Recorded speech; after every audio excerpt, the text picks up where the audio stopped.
What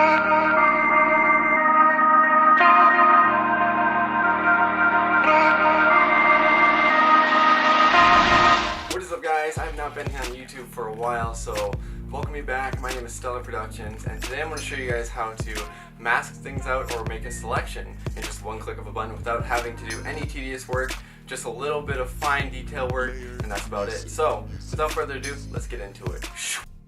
Alright guys, now we are in Photoshop and we're going to basically make this picture look like this picture in just a few clicks of a button. We're not going to worry about doing all of this stuff because this took a lot of tedious work and time, and this is not really what the tutorial is about. But if you'd like to see how I made this picture, definitely comment below and I can make a video on how to make this picture as well.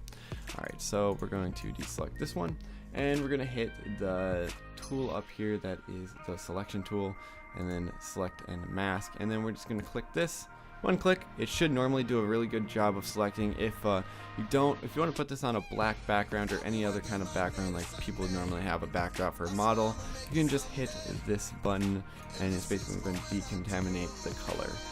And you can also open with a new layer instead of just doing all of this. So new document, new layer, no.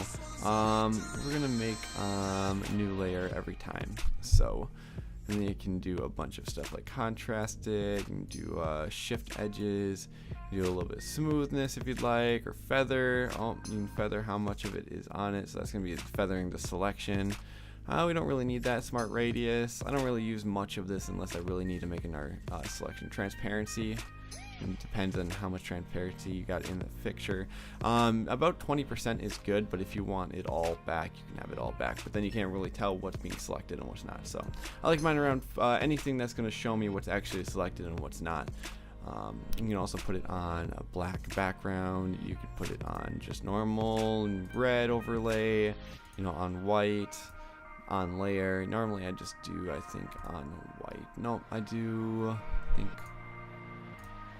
right here, just onion skin. So just the transparency is fine, and then I'm going to hit OK, and then we have our new layer right here, and this is unselected. So now we can move this around. We have a second camera and just a few clicks of a button, and this works almost 100% of the time, unless you have something that's really hard to for the program to tell. Then you have to go back into that and do a little bit more detail work, or you might even have to mask it. So I had a picture like this where it was really bright yellow and it went all the way to the skin with a really hard ray, and it was hard to get that ray out of it and still have the figure. So I had to end up masking that one. But if you guys like this little tutorial, I know it wasn't much, but it was just something to make a video, and I saw one of my friends make a video about how to mask and whatnot, and I figured this might help him out, how he might want to mask something or select something out next time of a photo, so you can perfectly get the image without having to have these hard edges. And even this one, even though this one's got some hard edges, it was on a nice background, so it's pretty easy to crop out